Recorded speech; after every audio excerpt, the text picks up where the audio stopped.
The Florida Gators are beginning SEC play against the Texas A&M Aggies tomorrow, and it's definitely a winnable game, but I'm torn.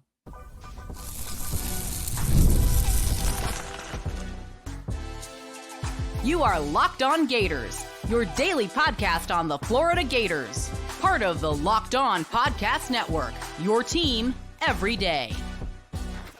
Hello, and welcome back to another episode of Locked On Gators, part of the Locked On Podcast Network, your team every day. Thanks for making Locked On Gators your first listen of the day every day. We are available daily and free reviews of the podcast and on YouTube. Happy Friday. I'm Brandon Olsen. Today's episode of Locked On Gators is brought to you by Game Time. Download the Game Time app, create an account, and use code Locked On College for $20 off your first purchase.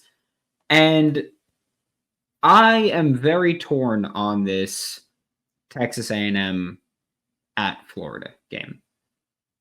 Florida's defense worries me in a different way than usual. You watch the Miami game, which unfortunately watched many times. Never gets old, but they were able to throw the ball all over, extend plays with their legs. The thing with Texas A&M that worries me is something that Florida struggled with a lot last year in run defense.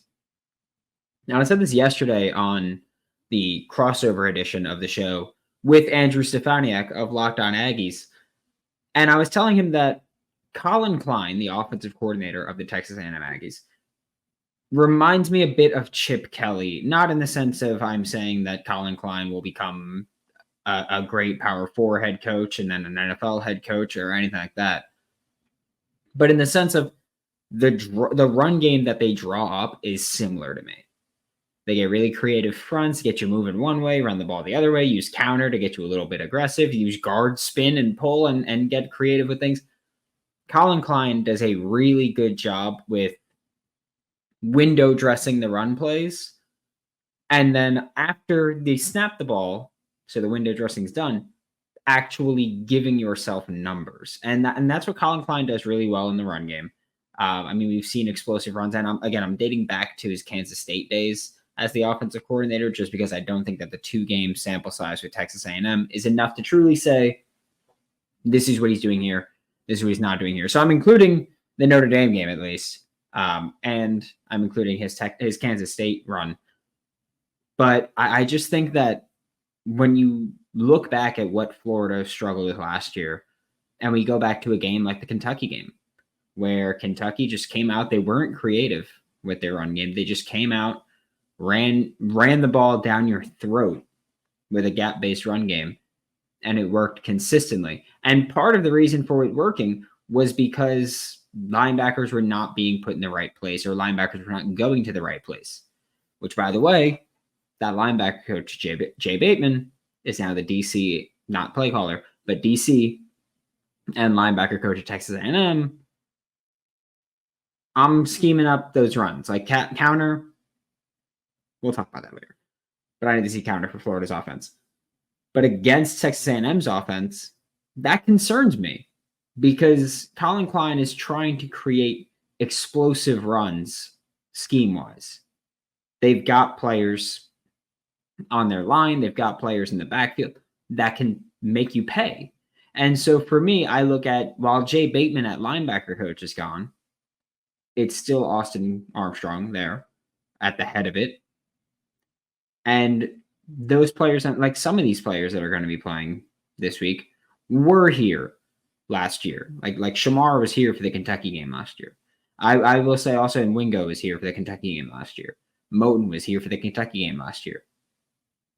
I am intrigued to see again, I think the defensive line's improved run defensively. I think that Pup Howard's a really good run defender. And I think he's really a linebacker in general. But I think Pup Howard's a really good run defender. So flying sideline to sideline and making these stops is critical. It's just one of those things where when I look at it, I need to see that this coaching staff can prepare these guys to stop this kind of offense before I just jump into the whole they can do it. I need to see it at first. That's really where I stand on it, because when we go back to what this summer was like going into the year, there were a lot of areas where I was expecting certain things to play out in certain ways. And like I've said always, when you set expectations, especially if you're setting expectations for multiple different things, odds are not everybody is going to reach those expectations. And I think the part that's failed the most, giving as far as what the expectations were, I think it was the coaching staff. I think that they really failed what I was expecting. And that was the biggest part of me being even remotely optimistic. Again, I said 6 wins this year. But even that was the coaching staff making improvements. And they haven't done that yet. And so I'm not saying they can't do it, but I am saying this is a great opportunity for this coaching staff to get back into some good graces. Have your linebackers ready to play. Have your defense ready to stop this run game. I understand Connor Rigman is talked about as an NFL quarterback. He's talked about as one of the early draft picks. I don't care about that right now. I really think you need to stop this Texas A&M run game. Connor Rigman has not had a great start to the season. If you're forcing him to be one-dimensional, maybe he carves you up and maybe you have to make some adjustments. I don't think it's as simple as, well, just make them throw the ball and you win. He played really poorly against Texas A&M. Against Notre Dame. He's not just a bad quarterback. He played a really bad game. That's that. Maybe he's regressed from last year, but I'm not going to say, oh yeah, he's definitely bad from last year because he played one bad game. I can't, and then last week was McNeese. I'm not putting any stock into that in any way, shape, or form.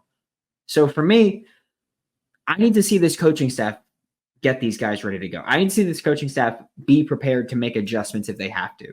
Because if you do stop the run and you're forcing them into passing situations and they are still throwing the ball all over, then you need to make further adjustments.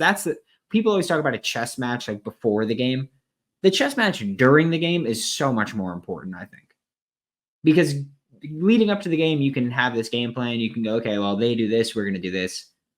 But when you do that to counteract what they're doing, they're going to then, if they're a good coach, they're going to then make an adjustment as well. And that means you have to make another one. And this coaching staff has not done that enough.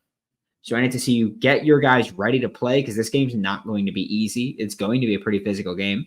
Get these guys ready to play and be ready to make adjustments.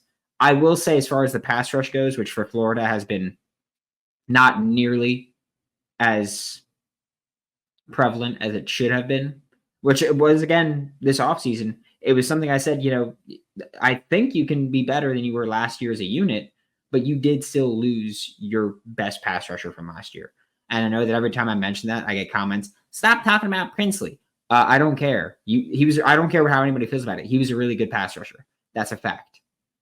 He left. Your pass rush needs to replace him and hasn't yet. However, I do think that Texas A&M's line is still trying to find their footing. I think they've got their combo. I think they're just trying to find their footing. There should be pressure opportunities for Florida. And if you can't generate some pressure here, probably not a good sign for what your pass rush is going to be for the remainder of the season. I think the Texas A&M's line, again, has potential. But right now, they're still trying to figure some things out. They're still trying to figure out just that chemistry that you need, new offense. There's a lot here. New offense, new offensive line coach, new offensive line men there. There's a lot that's changed for Texas A&M this offseason. They're still trying to find their footing. You've got to take advantage of that if you're Florida. This can't be another, oh, yeah, well, Florida got 4 pressures and one of them was on block. No, you've got to be in the backfield actively when they're trying to throw the ball. You have to be disruptive as a pass rush. And I understand there's a lot of unproven guys specifically on the edge that look promising, but we need to see it from them.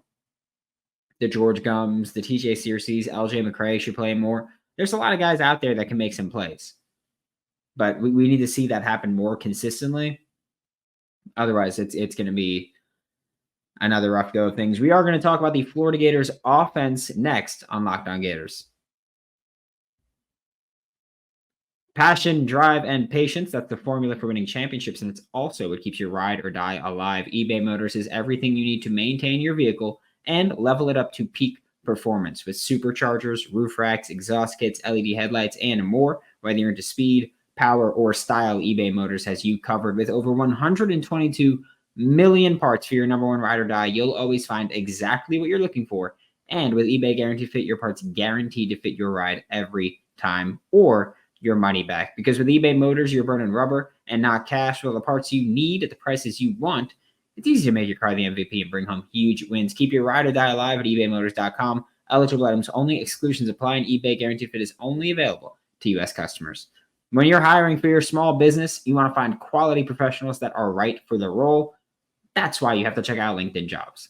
LinkedIn Jobs has the tools to help you find the right professionals for your team faster and for free. And LinkedIn isn't just another job board. LinkedIn helps you hire professionals that you can't find anywhere else. Even those who aren't actively searching for a job but might be open to the perfect role. You can set it in your settings to show that you're open to a perfect role, but not everybody can see it. Only recruiters and hiring managers can see it. So you don't got to worry about anybody in your company knowing what you're up to.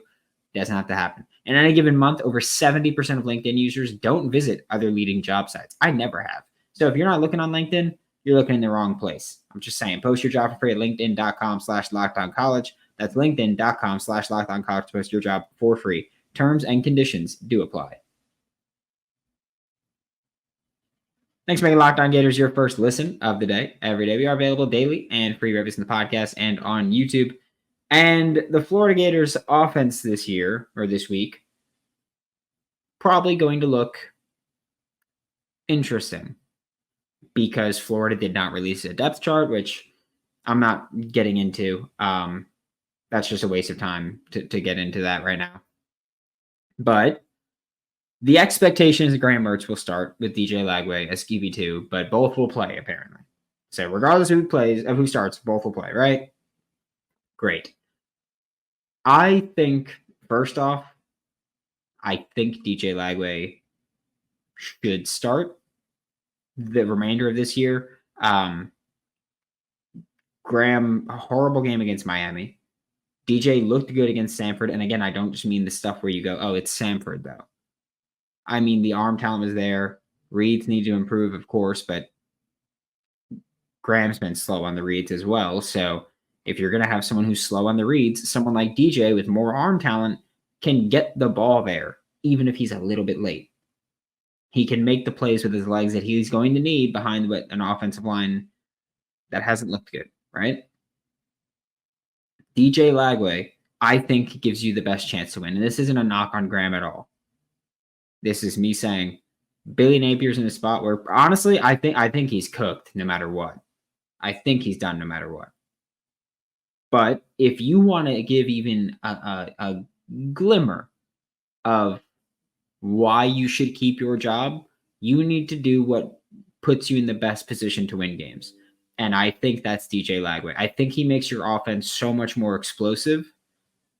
And I think that just his presence on the field makes your run game better because he's a threat to run. It makes your play action passing game better. It makes your vertical passing game better. He makes you more explosive. He makes you better. Okay? And the stuff that's supposed to be keeping it short and simple, he can do that as well. He can throw screens. He can hand it off to Mantra. He can do this. I think DJ gives you the best chance to win. But especially in this game, I think it gives you a good chance to win to start DJ or play DJ a significant amount. When you look at week 1 against Notre Dame, that game was ugly. Both teams on offense looked ugly on it. It was just messy football. Notre Dame essentially weaponized Riley Leonard as a runner. Okay, Notre Dame essentially just weaponized him. They were like, hey, we're going to use you as a runner to pick up some short gains, pick up a few first downs, give us a from 2nd and 5 to 3rd and 2, and then we'll run it with someone else and get the first down. They made it ugly, but Notre Dame used Riley Leonard's legs a lot to pick up first downs, to create conversions, to create extended plays, and allow him to just run, pick up a few yards, to keep themselves out of negative territory. That is how Notre Dame beat Texas A&M. That's what they were doing on offense. The game was not pretty for Notre Dame's offense, but it got the job done. And so for Florida, you have a guy like DJ Lagway who's more athletic than Riley Leonard. I don't think anybody's really going to dispute that. You can use him as a runner to create those same situations, but with more explosive plays possibility. So I think DJ Lagway's mobility gives you a huge plus because Texas A&M's defense didn't answer it well. Make them answer it. Don't go, oh, well, they struggled there in week 1. That means they definitely put emphasis on there. Make them prove that they did. Make them prove it. Make them prove that they did put that emphasis on it. I also say that I think the Florida Gators run game can get going. The offensive line has not been doing a good enough job at all. Damian George has regressed as a run blocker despite getting somewhat better as a pass blocker. He's regressed as a run blocker. He's not nearly as aggressive or active when searching. You look at the Stanford game, and he lost reps against FCS defensive linemen, by the way. But there were also multiple reps where he just didn't block someone. That against an SEC team is going to end your drive because it's going to get you stopped in a 2nd and 14 scenario, and that's tough to convert. But I do think that with Texas A&M against Notre Dame, there were a lot of missed tackles for Texas A&M. They missed a lot of tackles defensively. And maybe this is because I've been burned with this before. I think that missed tackles are an area where it's fair to say, I'm not going to assume you got better there during the season unless you prove to me that you got better there during the season. I'm not going to go, oh yeah, you fixed your tackling issues in 2 weeks. Because teams spend all spring and fall ball working on tackling drills and trying to get better there. And so if you're still bad there in week 1, I don't think week 2 is going to be the time, or week 3 is going to be the time where your team takes a huge leap and is all of a sudden significantly better tackling. So for me, I think that Florida's run game could get going, and even the short passing game could create those big plays as well, where there's just a man misses and you get a first down. I'm not talking about needing explosive plays week in, week out, or play in, play out. That is not what I'm talking about. I'm talking about just getting first downs, moving the sticks, staying on the field offensively, and making teams fight, making teams stop you, making teams keep you out of the end zone. Because that's what I'm looking for. And like Notre Dame, it wasn't just the missed tackles against Notre Dame for Texas A&M. It was that they were getting dragged a little bit. Tackles were getting just straight broken going for arm tackles. It was mistakes that, as a Florida Gator fan, if you haven't watched the Notre Dame game, you can go watch Texas A&M versus Notre Dame, and you can see some of the defensive miscues, some of the missed tackles, and you can go, I saw that last year a lot. Things like that happened. And so I think that for Florida, if you get the ball underneath to whoever's available, we know that Trey Wilson's listed as questionable. We know that quite a few guys are listed as questionable. But if that's the running back in the flat, receiver underneath, anything, plays are there. That pop pass could be an explosive play here.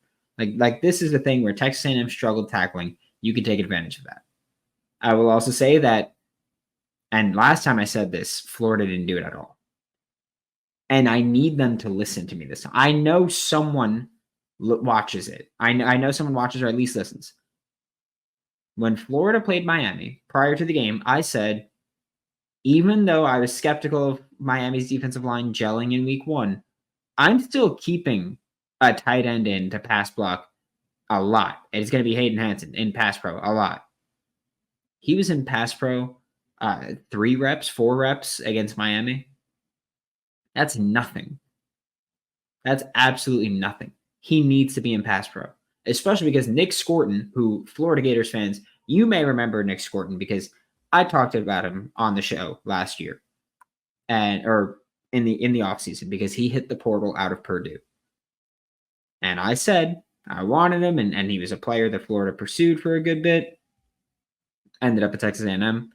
So did Cassius Howell, by the way, also from Bowling Green, but another player that Florida recruited a bit. They've got some good pass rushers. Even if they haven't really popped yet this season, they've still got some good pass rushing players. Nick Scorton is going to be lined up against the right tackle. Whoever's in at that time, Nick Scorton lines up mostly over that right tackle. That's not a position that's had anybody that promises, right?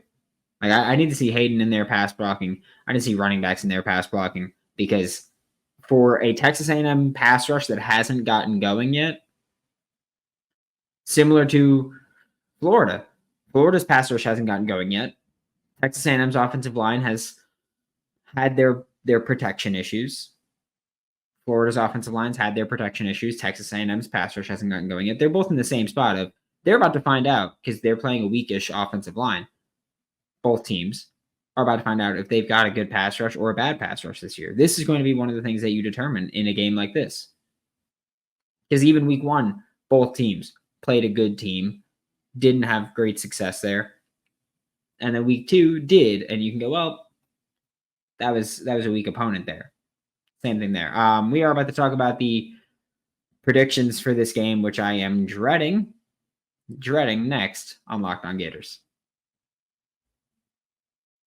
Fuel up with Factor's no prep, no mess meals. Meet your wellness goals thanks to the menu of chef-crafted meals with options like Calorie Smart, Protein Plus, and Keto. Factor's fresh, never frozen meals are dietitian approved and ready to eat in just 2 minutes. So no matter how busy you are, you'll always have time to enjoy nutritious, great tasting meals.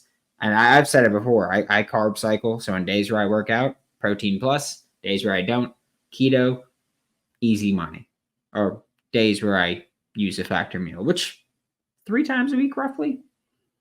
3 times a week. Head to factormeals.com/lockedoncollege50 and use code lockedoncollege50 to get 50% off your first box and 20% off your next month. That's code lockedoncollege50 at factormeals.com/lockedoncollege50 to get 50% off your first box plus 20% off your next month while your subscription is active.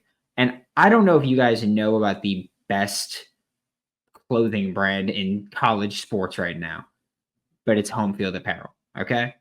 They've got football boxes that contain 3 never before seen items for your school that aren't available anywhere else. So even if you're a Texas A&M fan right now and you're watching this, getting ready for the game, you can go to homefieldapparel.com and you can find Texas A&M football box. There's Platinum Box VIPs too that have a new hat or a ringer for Platinum VIPs only, a VIP koozie, the 2024 Platinum Pass, which guarantees 20% off and early access to your school's football releases throughout this season. Home Field Apparel is the way to go, man. And if you're not using Home Field Apparel, you're making a bad decision. Go to homefieldapparel.com, use code GATOR24, and save yourself some money with homefieldapparel.com. Thanks for making Locked On Gators your first listen of the day. Every day, we are available daily and free various in the podcast and on YouTube. Now, the prediction part of this game is not the fun part here because, and I've said this before. I said this yesterday on the crossover episode with Andrew Stefaniak of Locked On Aggies. I said it on today's episode of Locked On College Football. I just can't buy into this coaching staff right now. That's my issue. I can't buy into this coaching staff right now and say, I know what they're giving me. Like, I know what they're going to go out there and do. And like I said, part of that was a good part of that was just that this offseason, I had so many expectations for this team. Again, not to be this amazing program, not to be this 12-0 team, but just that I had the expectation for the offensive line to be better. I had the expectation of coverage miscues no longer being an issue, and they were. Those kinds of expectations I had, and they didn't live up to what I expected. And again, I thought I was tempering my own expectations with them as well. So for me, I'm picking Texas A&M to win this game 31-27. And if I'm wrong, I will be ecstatic. I want to make that clear as well. I think Billy Napier's cooked. I do not have faith in his ability to build this program back. But I will always want the Florida Gators to win. Like, I will always want the Florida Gators to win. That's it. Like, just win football games. But until this coaching staff proves to me that they're willing to make the necessary adjustments, which to this point they haven't. Like I said, Damian George, Cam Waits shouldn't be touching the football field because I don't think that they should. But they did even after the Miami game. It's rough stuff there. But I need to see this coaching staff be better. And until they are better, I don't think that I will be picking Florida in games until they prove things to me. And I don't need to see, this become a well-oiled machine all of a sudden, but start Lagway, make some changes to the offensive line, make changes to the secondary defensive line if you need to. I don't know whatever this coaching staff thinks, but I need to see some fight from you. So I'm picking Texas A&M to win this game 31-27, which covers the over-under. It means Florida would not cover the spread, although Billy Napier does cover the spread quite often. He didn't against Miami as an underdog, but he covers the spread quite often. It's 3.5, 31-27 would mean that Texas A&M covers by half a point, and the over/under is 48.5. So they cover that one easily. I just think this is not going to be a game where people are looking at it and they're like, oh yeah, these offenses, they've had rough starts to the season. They're not going to be good. I do think that they're going to find some plays. I think they're going to find some success. And I think honestly, just from a schematic perspective, Texas A&M matches up well against Florida. Whether or not we agree with it, whether or not we want them to, Texas A&M, in my opinion, matches up well. Especially in that run game, it's a bit of a pain there. But for me, and I also want to say, I am someone who all offseason was very skeptical of Texas A&M. Like, I spent all offseason going, Florida's going to win that game. Florida's going to win that game. I don't trust Texas A&M at all. And again, that was me saying, based on what we were told, what we expected, what even internally was the expectation, was that this coaching staff was going to come out and do different things. And it's not. So until I see more, until I see better, until the Florida Gators fan base gets the better that they deserve, it's going to be a bit of a tough sell for me to actually buy into what this coaching staff is doing.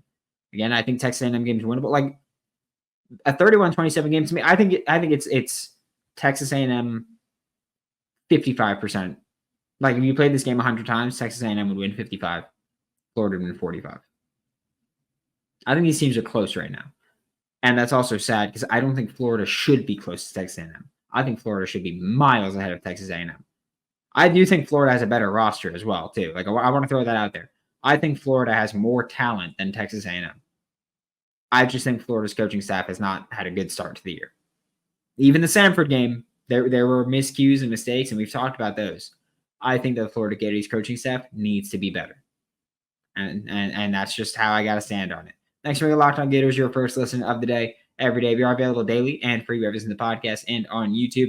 We'll be back tomorrow after the game. We will be going live to talk about whatever happens in that game. For Locked On Gators, I'm Brandon Olsen. Don't forget to follow me on Twitter at WNS_Brandon. Find all my written work with Giants Country and NFL 33, and I'll see you all next time.